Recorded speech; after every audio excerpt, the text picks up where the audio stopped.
They said the sound came before the slaughter, not the clash of steel, not the thunder of hooves, but a chant low, haunting, ancient as the stones of Jerusalem itself. And when men heard it, they did not feel courage, they felt judgment. The year is 1187. The Holy Land burns under a merciless sun, and the fragile kingdom of Jerusalem stands on the edge of collapse. Weeks earlier, the armies of Saladin shattered Christian forces at the catastrophic Battle of Hattin, a defeat so complete it broke the spine of the Crusader states. Now, only Jerusalem remains. Inside its towering walls, fear spreads like a sickness. Nobles argue in shadowed halls. Priests whisper of divine punishment, and common people prepare for the end. But beneath the city, hidden beyond torchlight and trembling prayers, another force gathers.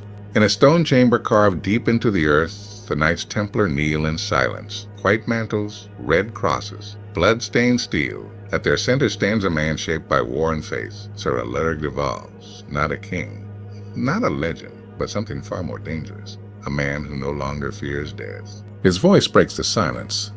Jerusalem will fall. No one speaks, because they know it is true. A young knight, barely more than a boy, grips his sword. Then why stay, he asks. Why not retreat, regroup, live to fight again? Alaric turns slowly, his gaze cutting deeper than any blade. Because some battles are not fought to be won. A flicker of unease spreads among the knights. Above them, the city trembles. Messengers rush through narrow streets. Civilians pack what little they can carry. And on the distant horizon, war arrives. From the desert, an ocean of banners rises, green, gold, black, stretching beyond sight. The army of Saladin moves with terrifying precision. Tens of thousands of soldiers, archers, cavalry, veterans hardened by victory.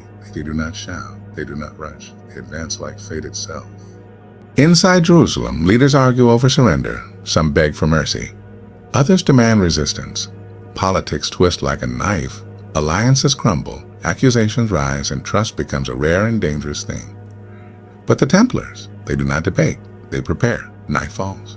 The city quiets, but it is not peace. It is the silence before extinction. Deep within the chapel, candles flicker as the Templars gather one final time. Armor is tightened. Swords are sharpened. Final prayers are whispered. Not for survival, but for meaning. Sir Alaric steps forward, removing his helmet. Tomorrow, he says, we ride against an army that has already won. The young knight lowers his head. Then this is the end. Alaric pauses. Then something changes.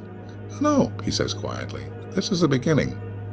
The room stirs. He looks toward the ancient cross carved into stone. They have numbers. They have victory. They have the world watching them. His voice drops, slow, deliberate, unshakable. But we have something they do not. The knights lean closer. Someone whispers. Alaric closes his eyes. And for a moment there is nothing. No fear, no doubt, only silence. Then a single voice rises. Low, steady, unbreakable. A non nobis domine, the words echo through the chamber. The young knight looks up, confused. But what is this? Alaric opens his eyes. It is not a prayer, he says. It is a weapon. The chant grows louder. One voice becomes many. Stone walls begin to tremble with the sound. Above, in the sleeping city, people begin to stir. They hear it. They feel it. Something ancient has awakened. Outside the walls, the army of Saladin halts. A commander frowns, listening to the distant echo carried by the wind. What is that sound? He asks. No one answers, because no one understands it. Yet, like in the chapel, the chant rises to something far greater than sound. It becomes presence, power, purpose. The young knight's fear begins to fade, replaced by something else, something dangerous, faith. Sir Alaric lifts his sword. Tomorrow, we do not fight for victory. The chant intensifies. We fight to be heard. Dawn did not break gently over Jerusalem. It bled across the sky, red and gold, like a warning written by God himself. The gates creaked open, and from the shadow of the holy city, the Knights Templar rode out, not in chaos, not in desperation, but in perfect silence. Until a non nobis domine, the chant returned, low at first like thunder far beyond the horizon, then stronger, unrelenting. Across the field, the army of Saladin stood ready. Rows of disciplined infantry locked shields. Archers drew their bows in quiet synchronization. Cavalry units flanked the ridges, waiting like coiled serpents. The general leaned towards Saladin, unease in his voice. But they come without fear. Saladin's eyes narrowed, fixed on the advancing Templars. "Oh, no," he said calmly. Sir Alaric rode at the front, his white mantle snapping in the wind, stained by old wars and future death. Behind him, fewer than 100 knights against an army of thousands. The young knight from the chapel, his name now whispered among them as Matthew tightened his grip on the rein. "They will surround us," he said, voice shaking beneath the growing chant. Alaric did not look back. "Of course they will." "What is the plan?" Alaric raised his sword slightly, pointing toward the center of Saladin's formation. "We break the certainty, the horns of war are up." Arrows filled the sky, dark, endless, like a storm unleashed. Shouted. Templars raised their shields in a single motion, arrows striking like rain against iron and wood. Some fell, horses screamed, but the formation held, and through it all they sang. Saladin watched carefully. "They do not charge blindly," he observed. "They hold formation under pressure, disciplined." Another commander stepped forward. "Then we crush them with numbers, close the flanks, suffocate them." Saladin hesitated. "No, wait, but the order." From both sides, cavalry surged forward, fast, precise, deadly. The trap was closing. Dust rose, steel flashed. The Templars were moments from being swallowed whole. Matthew saw it first. "My lord, the flanks! I see them." Alaric slowed his horse, and suddenly raised his hand. The chant stopped. Instantly, as if the world itself had been silenced, even the enemy faltered for a heartbeat. "What are they doing?" one of Saladin's generals muttered. Alaric turned in his saddle, facing his knights. "Now," he said softly, "and they expect fear." He lifted his sword again. "I'd give them fury." The chant returned, but not as before. Louder, faster, fiercer. Sed nomen ex tuo da gloriam. The Templars broke formation, not in retreat, but in a spear-like charge straight into the narrowing gap before the trap could close. They struck the center line with devastating force. Steel met flesh. Horses collided. Men screamed. The impact shattered the front rank, sending shockwaves through the formation. Matthew found himself face to face with an enemy soldier. For a moment, time froze. Fear surged back until he heard it again, the chant, right beside him. He turned, Sir Alaric bleeding from a fresh wound, still fighting, still singing, and something inside Matthew changed. With a cry, he struck. Saladin's army wavered, not from defeat, but from confusion. "They should be dead already," the commander growled. "Why do they not break?" Saladin remained silent, watching, learning. "These are not ordinary soldiers," he said finally. "They are bound to something stronger than life. But numbers are relentless." The Templars' charge slowed. The gap began to close again. More soldiers poured in. Arrows continued to fall. One by one, the knights were dragged from their saddles. Still they fought. Still they sang. Alaric's horse collapsed beneath him. He hit the ground hard, rolling to his feet, sword already rising to meet another attack. Matthew rushed to his side. "We cannot hold," he shouted. "We must fall back to the city." Alaric parried a strike, then another. "No," he said. His voice was steady, too steady. From the hills behind Saladin's army, a new sound began to rise. War drums. Different, slower, heavier. Saladin turned sharply. His expression changed for the first time. "Impossible," he whispered. A scout rode in, breathless. "On my Sultan, there is another force approaching from the north." On the battlefield, Alaric smiled faintly through blood and dust. Matthew stared at him. "Oh, you knew," he said. Alaric met his eyes, "I hope." The chant grew louder again, echoing beyond the battlefield. But this time, it was answered. From the distance, another sound rose to meet it.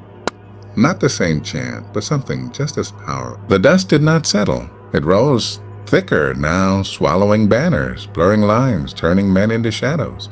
Every soldier on that battlefield, Templar and Aubit alike, stared toward the northern ridge where the new force emerged.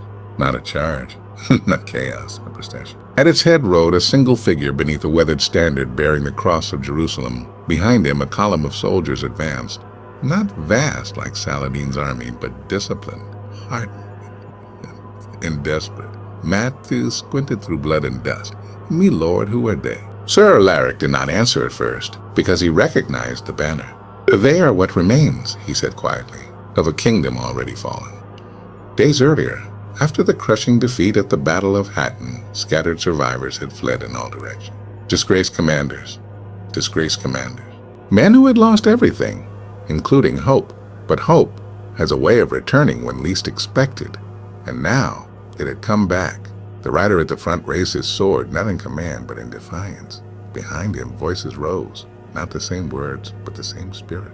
Two chants, different in tongue, united in purpose, collided across the battlefield like thunder answering thunder. For the first time, Saladin's army hesitated, not from fear of numbers, but from the weight of something unseen. Saladin watched, his mind sharper than any blade on the field. "This is no coincidence," he murmured. "They mean to break our will, not our lines." A general stepped forward. "Then we crush both forces now, before they unite." Saladin shook his head slowly. "No, look at them." The Templars, bloodied, outnumbered, still stood. The newcomers, exhausted, broken, still advanced. "They are already beyond fear," Saladin said. "And men beyond fear cannot be easily controlled." In the center of the battlefield, Sir Alaric struggled to stand, leaning on his sword. His body was failing, but his voice still carried. Matthew supported him. "We can still retreat," he urged. "With them, we might reach the city." Alaric looked at the walls of Jerusalem in the distance, then back at the battlefield. "No," he said. Matthew froze. "No." Alaric's voice softened, not with weakness, but clarity. "If we retreat now, this becomes just another battle." He coughed, blood marking the ground. "But if we stand, it becomes something more." The two forces met, not in confusion, but in unity. Shields locked, lines formed, voices rose. The chants merged, different melodies, one purpose. A living wall of defiance. Saladin raised his hand, and for a moment, the entire battlefield held its breath. Then he lowered it, not in command to attack, in restraint. "Enough," he said. His general stared in disbelief. My Sultan, we've already won the war," Saladin replied calmly. "Or Jerusalem will fall. That is inevitable." His gaze remained fixed on the chanting warriors. "But if we destroy this, we create something far more dangerous." The order spread. The Ayyubid army began to pull back, slowly, deliberately, not in defeat, but in decision. Matthew watched in disbelief as the enemy retreated. "Leaving?" Alaric exhaled slowly, his strength finally giving way. He whispered. "They are choosing." Hours later, the battlefield fell silent. The dead remained, the living forever changed. Jerusalem would eventually surrender, not in fire and slaughter, but through negotiation, a rare mercy in an age defined by blood. The Templars who survived became legends, not for victory, but for something far rarer, unbreakable will.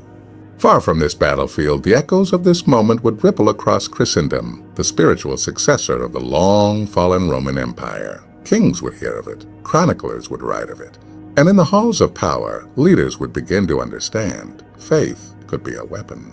Unity could defy empires. Years later, Matthew, no longer a frightened boy, but a knight forged in fire, stood alone in the ruins outside Jerusalem. The wind whispered through broken stone, and faintly he heard it again, the chant, not loud, not commanding, but eternal. Empires rise, empires fall. Even the greatest powers like Rome fade into memory, but some things refuse to die. A voice, a belief, a moment where men chose meaning over survival, and somewhere between heaven and earth, that chant still echoes, waiting for the next soul brave enough to answer it.